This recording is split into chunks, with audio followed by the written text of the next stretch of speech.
ፍሬው ሰለሞን ጣቁሩ የወልዋሎ ዓዲግራት ዩኒቨርሲቲ ዋና አምበል ስለ ኢትዮጵያ ዋንጫ በቀጣይ ስለሚኖረው ትልቁ ጨዋታ ከማንሳት በፊት እስቲ የውድድር አመቱ ለእናንተ በጣም በተለየ ሁኔታ ከባድ እንደሆነ ይነገራልና ምንድነው ከባድ ያደረገው? በጣም ከባድ ጊዜ ነው ያሳለፍነው። ምን ያው ውድድሩ መጀመሪያ አካባቢ ላይ ትንሽ ያው ከውጤት ማጣት ጋር ምናምን አንዳንድ እንትኖች ጋር ትንሽ ከበድ ያለ ነገር ከዛ በኋላ ደግሞ ከሁለተኛ ዙር በኋላ ቲማችን የተስተካከለ መጥቶ ጥሩ ነበር። ግን ያው ያለው በአካባቢው ነባራዊ ሁኔታ ትንሽ ከፋይናንሻል ጋር ትንሽ ክፍተት ተፈጠረ። ያ ደግሞ ትንሽ ቲማችን ውስጥ በቃ አለመረጋጋትና ያው ከደሞዝ ክፍያ ጋር አንዳንድ ችግሮች መጡና ቲማችን አላስፈላጊ እንትን ውስጥ ገብቶ ነበር።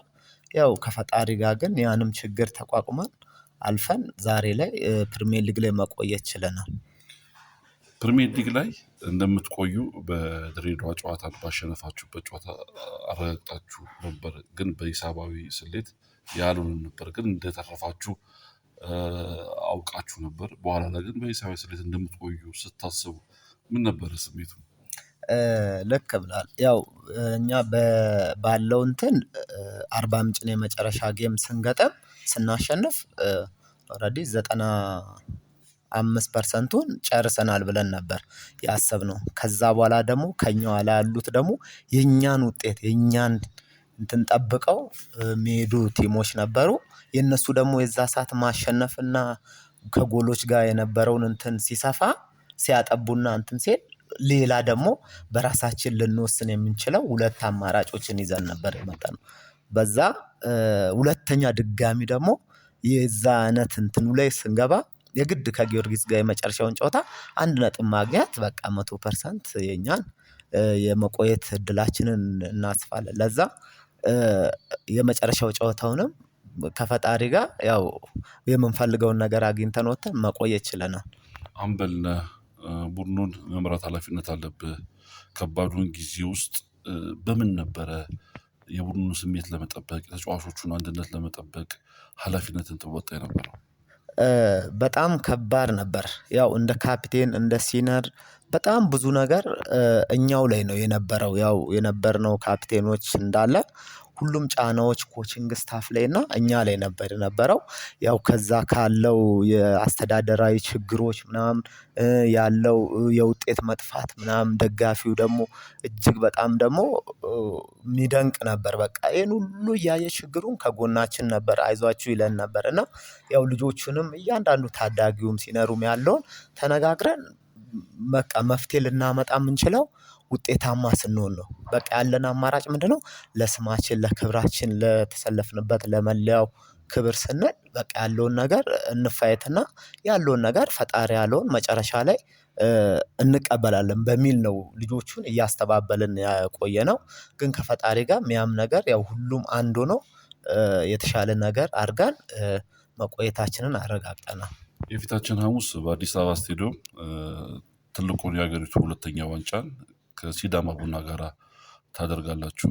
ሁለት አይነት መልክ ያለው ቡድኖች ናችሁ። እናንተ ላለመውረድ ስታገሉ ቆይታችሁ በሊጉ መቆየታችሁን ያረጋገጣችሁ፣ ሲዳማ ቡና ደግሞ አስቀድሞ የሊጉን ሻምፒዮን መሆኑን ያረጋገጠ ቡድን እና ይሄ ሁለት የተለያየ አይነት ስሜት ያለው ቡድን ውስጥ ነው እና ጨዋታው የሚካሄደው። ምናልባት የሲዳማ ቡና ጥንካሬ የእናንተ ላለመውረድ የምታደርጉት ጥረት እንዳለ ሆኖ ጨዋታው ምን አይነት ገጽታ ይኖረዋል? ምን እንጠብቅ? ያው ይሄ የኢትዮጵያ ዋንጫ ትልቅ ውድድር ነው። ሁለተኛው የሊጉ እርከን ነው እና ያው እኛ ደግሞ የምንፈልገው ምንድነው? ቲሙ የሚፈልገው በአፍሪካ መድረክ መሳተፍ ነበር። ያንን ደግሞ ሲዳማ ቀድሞ ሲያረጋግጥ አረጋግጠናል እና ያ ደግሞ ለኛ ትልቅ መነሳሻ ሆኖናል። እና አሁን ዛሬ ላይ ነገ ከነገ ወዲያ የምናደርገው ደግሞ የፍጻሜ ጨዋታ እነሱም ከድል መልስ ነው ዋንጫውን በሀገራቸው በደጋፊው ፊት አሳክተው መጥተዋል። እና ያ በዛ ሁኔታ ላይ ሆኖ እኛ ደግሞ እዚህ ላለመውረድ ትንሽ እንትን ጫና ያለው ጌሞች አድርገን የመጣነው እና ያው ያንን አሳክተን ያ ደግሞ ለኛ ጥሩ መነሳሳት ፈጥሯል። ለነሱም ጥሩ መነሳሳት ይፈጥራል ብዬ አስባለሁ። ግን ጥሩ ጨዋታና ለተመልካች ሳቢ የሚሆን ጌም ይኖራልና ያው ከፈጣሪ ጋር በድል እንወጣለን የሚል እምነት አለኝ። የመጨረሻ ጥያቄ ላድርግና በክለቡ ታሪክ የመጀመሪያ ትልቅ ዋንጫ ነው ካሳካችሁ የሚሆነው። ይህንን እናንተም ሆነ ደጋፊው በጣም በትልቅ ነገር የሚጠብቀው ነው እና ለዚህ ጨዋታ ስለሰጣችሁ ትኩረት እንዲሁም ደግሞ ደጋፊው በስቴዲየም ተገኝቶ እንዲያበረታታችሁ የምታስተላልፈው መልእክት ካለ?